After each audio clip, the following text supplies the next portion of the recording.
Welcome to the final course project for production and sourcing strategies presented by me, Nicole Passarelli.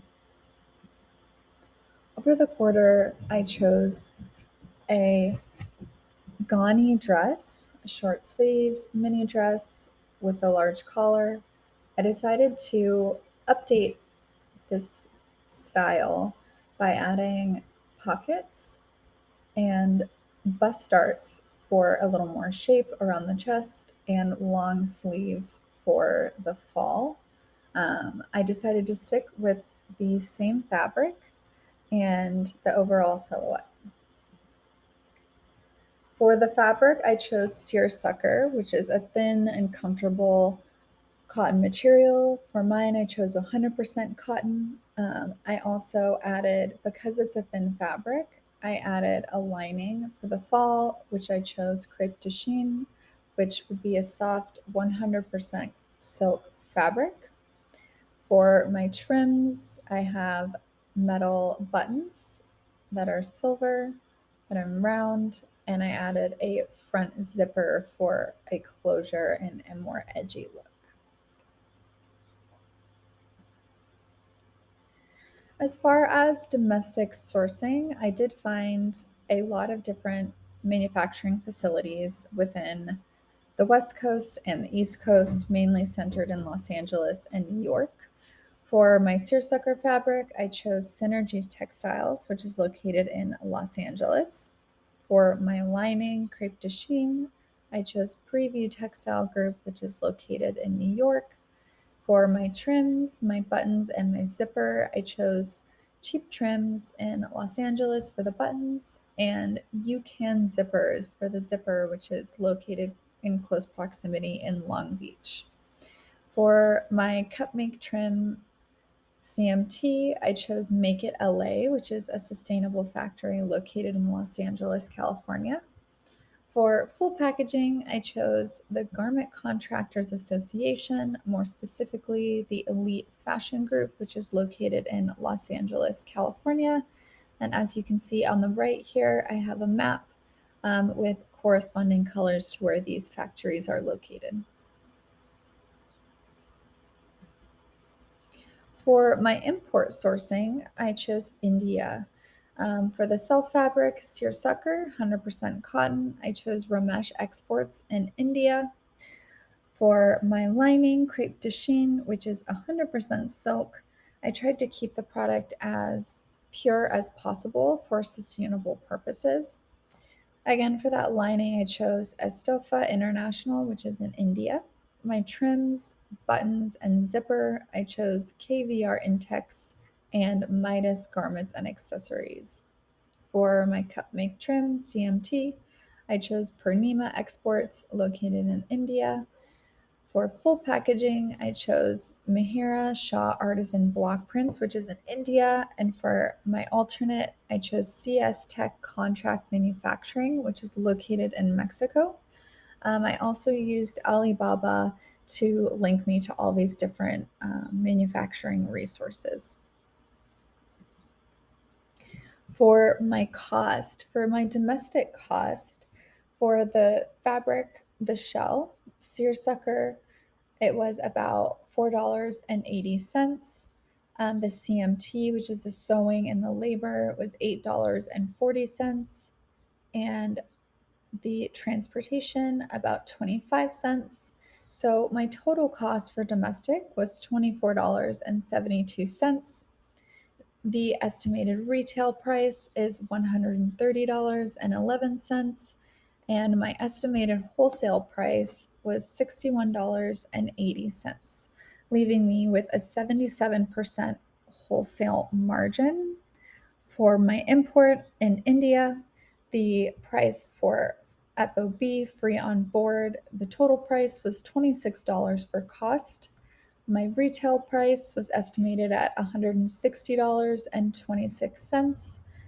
My estimated wholesale price at $76.13, leaving me with a 72% wholesale margin. As you can see here, it is cheaper to produce in the United States domestically as we have a lower cost, a lower retail price for our consumers, a lower wholesale price, and a better margin for us with a 5% increase over importing the goods from India.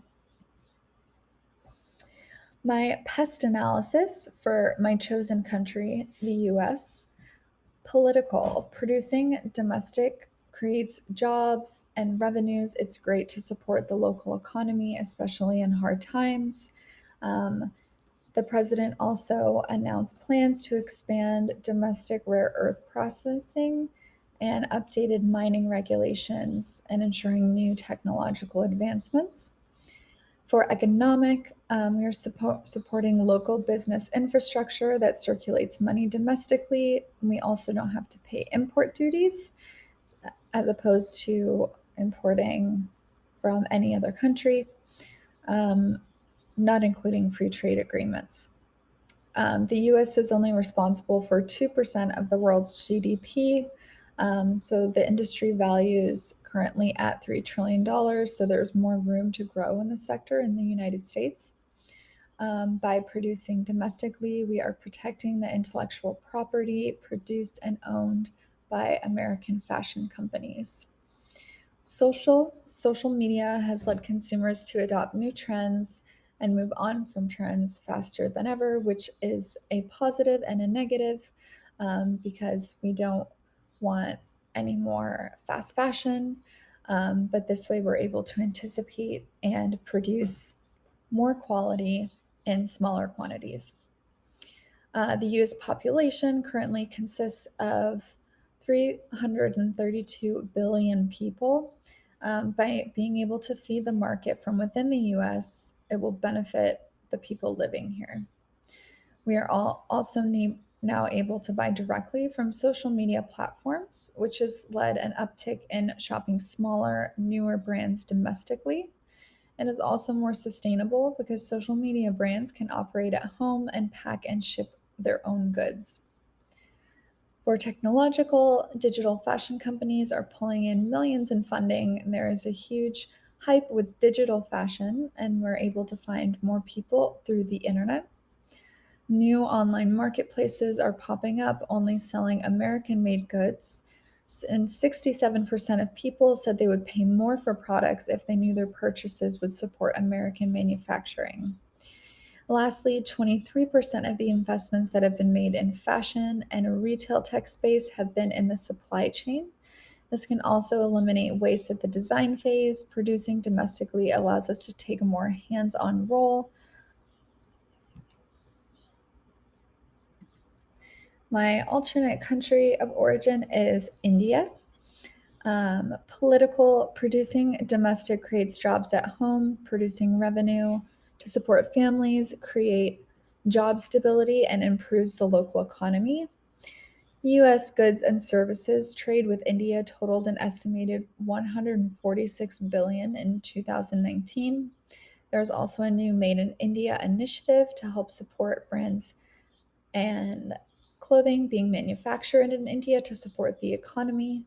And it encourages the national as well as multinational companies to manufacture their products in India. Economic, the country is being propelled by strong macroeconomic tailwinds, and its GDP is predicted to grow 8% a year between 2018 and our current year, 2022. The private consumption in India has been the main boost for economic growth, constituted in a share of merchandise that is growing rapidly from a decade ago and expected to hit 975 pounds by the year 2022. Social, India has registered the second highest corona case viruses, and it presents a new set of opportunities and obstacles in the textile and apparel industry. Again, this could be a positive or a negative. India is one of the small numbers in the nation that have a growing segment of working inhabitants. There are many jointly skilled and unskilled employees. There is also an increase in making more use of the English language, as there are many different communities and languages in India currently. Technological, a startup in India created an AI based sensing platform that combines data scientists with industry experts to track trends. They work with fashion and sports lifestyle brands. They also um, can view similar products, see what is selling well, and share that with their colleagues. There are also AI based chatbots, and they're the new sales representatives being used by retailers. This can also cut out any language barriers when discussing issues with items. There's also new AI. They partnered with IBM and they were used to help predict the best products, new offerings, determine the right product mix for each store, and improve efficiency of the supply chain. My last alternate was Mexico. Political North American Free Trade Agreement, NAFTA, with the United States and Canada. So that is a free trade agreement. Political overturn in the epicenter of Latin American retail. So Manuel Lopez Obrador was in charge for the next 5 years, and there was a renegotiation of NAFTA, and that had to be put on hold because of political unrest. Economic, only in the first 4 months of 2018, the Mexican textile industry exported goods worldwide valued at $1.94 billion, of which $1.75 billion of sales were made to the US. Most of the sector was for the US market was clothing, amounting of $1.49 billion. The textile manufacturing market is said in Mexico will grow by 3.98 billion between 2021 and 2026. Social, there is a new concept of slow fashion that takes into account the resources and processes necessary to make clothing with a positive social and environmental impact. Mexico is also rich with indigenous craftsmanship, but it is slowly disappearing because of fast fashion. Without artisanal work, indigenous communities have had to work in different markets or migrate to seek jobs overseas. By understanding problems of unemployment and artisanal skills unique to each region, it has allowed for economic opportunities to open up. For tech, there is an Israeli built printer that is eco friendly with biodegradable inks and will only use 80 liters of water per month. There's also, this company was funded with 17 million pesos from both state and federal government and the National Council of Trade and Technology. New technologies can equip high performing industries with competitive capacities that improve processes, performance, or cost efficiency. For my breakdown of my comparison, for the US, I estimated that there was a lower wholesale and retail costs. As I said before, producing in the US creates jobs and revenues that feed directly into our local economy. There is a lower cost to shipping to US consumers being located in the US, so that cuts down on cost. It is more sustainable as well, cutting out the process of shipping samples to and from other countries, and that produces greenhouse gases, and it's also very expensive. There's also a rise of digital fashion in the US. In India, there was a higher wholesale and retail cost, though there was cheaper labor. There's also the Made in India initiative to help the economy. US goods and services trade with India totaled an estimated 146 billion in 2019. For Mexico, there are highly skilled artisans and craftsmen.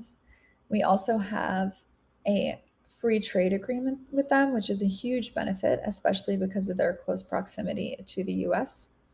Their exports totaled 1.49 billion, so there's a huge amount of products being manufactured in Mexico and being exported mainly to the US.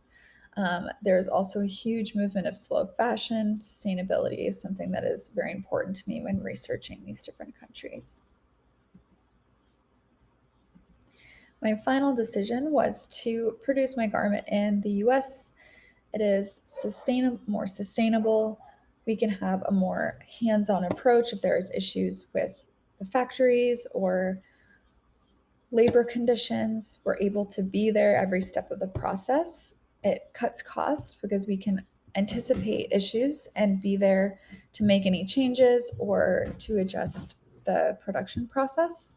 And there are also huge economic benefits by making things in the US, and more people are willing to pay more money to see a garment that is produced locally.